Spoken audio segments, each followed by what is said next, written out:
11e séance plénière de la première session ordinaire de l'année 2022 ce jeudi, les députés à l'Assemblée nationale ont planché sur 2 projets de loi. Le premier projet de loi porte sur la modification de la loi numéro 2007-001 du 13 mars 2007 relative à la décentralisation et aux libertés locales, modifiée par la loi numéro 2018-003 du 31 janvier 2018. Le deuxième projet de loi modifie la loi numéro 2019-018 portant attribution et fonctionnement du district autonome du Grand Lomé. S'agissant du projet de loi relatif à la décentralisation et aux libertés locales, la rélecture touche certains points, à savoir l'exécution des compétences partagées entre l'État et les collectivités territoriales, l'interprétation de certaines compétences par les collectivités territoriales, les dispositions relatives à la destitution du maire et de ses adjoints, le rôle dévolu aux conseils régionaux. Par ailleurs, certaines innovations ont été introduites et sont relatives à la création des groupes d'élus au sein des conseillers municipaux et régionaux pour instituer plus de cohésion au sein des élus. Cette modification prévoit l'institution d'une conférence territoriale de l'action publique dans les régions en vue de soutenir l'exécution concertée des compétences. Des modifications ont également été apportées dans la durée des sessions des réunions des conseils municipaux et régionaux. En ce qui concerne le projet de loi portant attribution et fonctionnement du district autonome du Grand Lomé, la modification vise à clarifier et à détailler les attributions des différentes collectivités territoriales qui cohabitent sur le territoire du district autonome du Grand Lomé. Et c'est à l'unanimité des députés présents que ces 2 projets de loi ont été adoptés. Le grand parti Union pour la République de la majorité parlementaire se réjouit de toutes les avancées démocratiques en matière de gouvernance locale et reste totalement disponible à accompagner le gouvernement dans l'amélioration de ce processus pour plus de modernisation et d'efficacité institutionnelle et organisationnelle de nos collectivités territoriales. Ces modifications, nous les avons appelées pour certains de tous nos voeux et nous sommes satisfaits que ces clarifications apportées donnent la lisibilité nécessaire au bon fonctionnement des collectivités territoriales. Ces modifications que nous avons apportées aujourd'hui s'inscrivent donc dans un processus de renforcement du cadre législatif et de clarification des attributions des différents acteurs impliqués dans le processus de décentralisation. Pour le commissaire du gouvernement, Payadou Aboukwessi, l'adoption de ces 2 projets de loi permettra une meilleure compréhension et interprétation des tests relatifs à la décentralisation et aux libertés locales et de mieux connaître les attributions et fonctionnement du district autonome du Grand Lomé. La mise en œuvre de ce nouveau test nous permettront de clarifier certaines dispositions et surtout permettront que la décentralisation soit mieux comprise et qu'elle soit plus renforcée. Le gouvernement s'engage à mettre en œuvre donc ces lois que vous venez de voter. La séance a permis également aux élus du peuple d'ouvrir le débat d'orientation budgétaire sur le document de programmation budgétaire et économique pluriannuel DP-BEP 2023-2025. Les échanges ont permis aux députés de donner leur avis sur ce document. Tout en présentant ce document, le ministre de l'économie et des finances a relevé les grands axes et les secteurs prioritaires qui sont pris en compte dans l'élaboration de ce document. Les secteurs prioritaires de la feuille de route gouvernementale, le social, l'axe 1 qui à lui seul va disons mobiliser plus de 50% des ressources et puis les autres aspects, notamment l'agriculture. Nous avons élaboré une stratégie de la dette publique qui soit une stratégie soutenable. Donc la dette publique, la politique de la dette publique sera une politique soutenable dans les 3 prochaines années et nous respecterons toutes les normes et les critères en la matière de sorte à ce que le risque de surendettement soit un risque faible, modéré à faible. Il est à noter que la Commission des finances a formulé quelques recommandations qui seront soumises au gouvernement.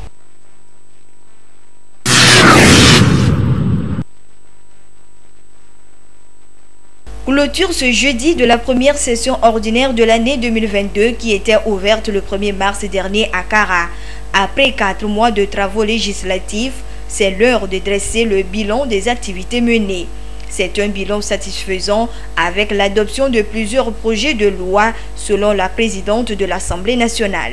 Les 11 séances que nous avons tenues en portent témoignage. Elles nous ont permis d'adopter 12 projets de loi, d'élire les membres de la Commission électorale nationale indépendante CENI et d'être informés par le gouvernement sur le processus d'adhésion du Togo au Commonwealth, suivi de l'adoption d'une résolution. Elle a saisi l'occasion pour remercier ses collègues députés, le personnel de l'Assemblée nationale ainsi que les partenaires en développement pour leur engagement et abnégation pour la cause commune qu'est le développement. La présidente de l'Assemblée nationale a par ailleurs exprimé sa gratitude au chef de l'État Faure Gnassingbé pour les différentes réformes opérées et pour sa politique de développement qui vise l'épanouissement et le bien-être de la population. Elle a invité les autorités à poursuivre leurs efforts dans ce sens. Notre objectif commun est de soutenir la croissance pour mieux construire l'avenir du Togo. Les projections contenues dans ce document vont y contribuer. Il s'agira de poursuivre les actions de renforcement de nos systèmes de santé et des systèmes sociaux, d'investissement dans l'éducation et l'enseignement supérieur, ainsi que les mesures de lutte contre la hausse du coût de la vie, tout en stimulant davantage la croissance économique. Dans le même sens, il est tout à fait justifié de redoubler de vigilance en dotant davantage nos forces de défense et de sécurité des moyens conséquents leur permettant de pouvoir contenir les différentes menaces auxquelles notre nation pourrait être exposée. À ce titre, et comme cela a été mentionné dans les recommandations, nous encourageons le gouvernement à faire des efforts supplémentaires pour doter le ministère des Armées d'un budget à la hauteur des enjeux sécuritaires auxquels notre pays fait face.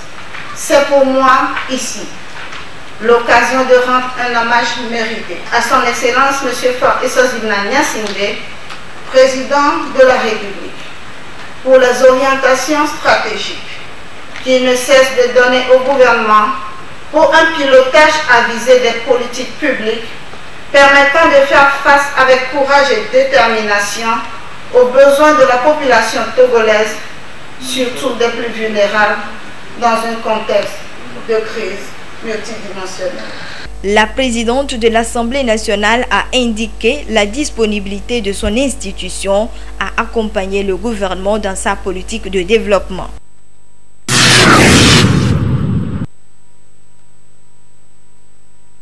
Nouvelle flambée des cas de contamination du Covid-19 au Togo. Alors que l'on pensait encore avoir pris de l'avance sur la maladie au vu de la baisse considérable de cas ces derniers temps enregistrés, de nouveaux chiffres viennent d'être enregistrés. Au total, 111 cas actifs et 2 décès pour le compte de la semaine écoulée. À cette énième rencontre de la Coordination nationale de la gestion et de la riposte contre la Covid-19 CNGR avec la presse, c'est une alerte générale qui a été lancée en ce jour. Même si le Grand Lomé jusque-là a demeuré le principal foyer de contamination, ce n'est plus le cas cette fois-ci. D'autres préfectures de l'intérieur ont également enregistré des cas. Face à la situation, un renforcement de vigilance s'impose, notamment avec ces périodes de vacances, souvent marquées par le retour des voyageurs, mais également par certaines fêtes traditionnelles qui seront célébrées durant ces temps. Et pour éviter que le pire ne puisse arriver durant ces périodes, des dispositions sont déjà prévues. Au mois d'avril, on était en dessous de 10 cas par semaine.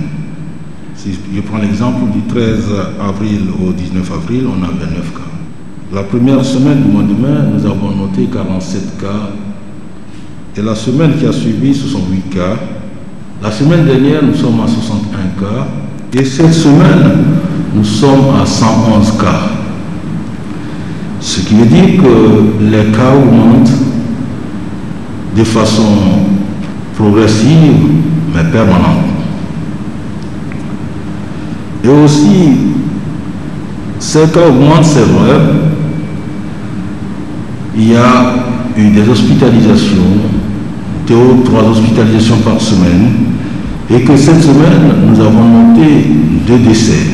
Nous avons noté cette semaine un cas dans la préfecture du Tchaoudo, un cas dans la préfecture de Kloto, 3 cas dans le Vaud, un cas dans le lac et puis un cas dans la préfecture de Lobou. Et ces cas peuvent se multiplier dans ces préfectures. Et il faut vite réagir. Et il y a des dispositions aussi qui sont prises, notamment les vaccinations. Les dispositions ont été prises depuis. On a lancé des vaccinations, par exemple pour les Ebola.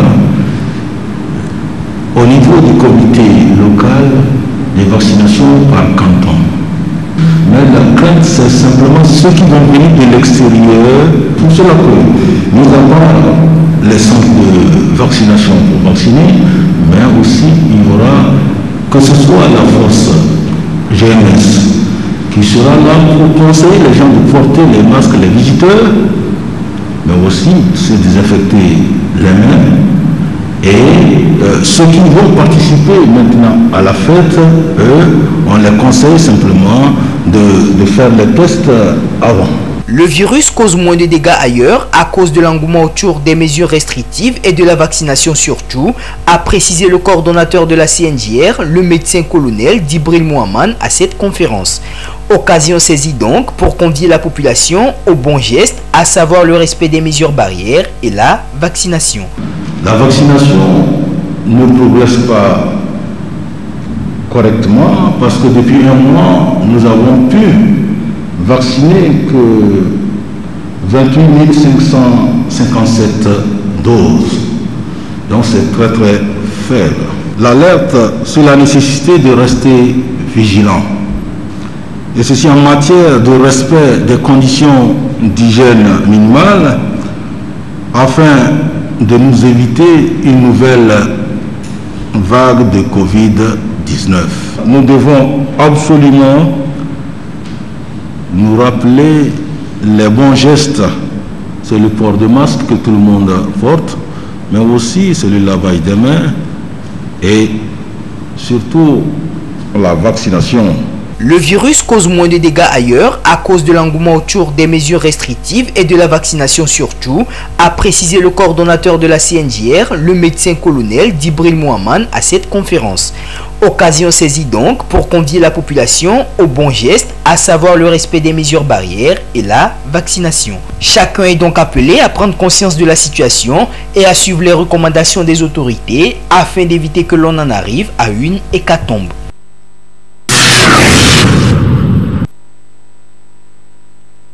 Suite à un premier braquage le 19 avril 2022 qui a conduit au vol d'un véhicule à Zanguéra-Clémé et un deuxième braquage avec assassinat d'un cambiste à Kodjovia-Kopé le 29 avril 2022, la gendarmerie nationale a ouvert une enquête qui a permis d'interpeller les cieux Tchabi Kofi Eglé et Agbebo Kofi alias Happy, 2 repris de justice qui sont ici présentés. Ces malfaiteurs, armés d'un fusil à pompe et de pistolets automatiques, n'hésitent pas à ouvrir le feu sur leurs victimes. En effet, si à Zanguéra-Clémé, ils n'ont fait que blesser la victime pour pouvoir emporter son véhicule, à Kodjovia-Kopé par contre, ils ont froidement abattu le cambiste avant d'emporter une importante somme d'argent. Ce binôme constitue le cerveau d'un groupe de braqueurs spécialisés dans le vol des motos qui sont revendus immédiatement au Ghana. Interrogés sur les récents braquages, ils ne l'ont pas nié. Mois d'avril,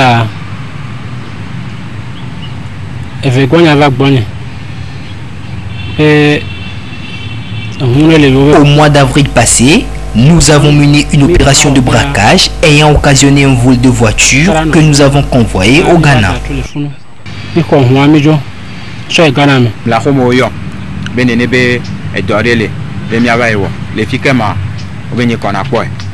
J'ai été contacté par mes amis pour une opération de braquage dans le quartier Nikonakwe d'un cambiste qui avait une forte somme dans un sac Bafana. Cette opération a occasionné quelques tirs nourris faisant une victime.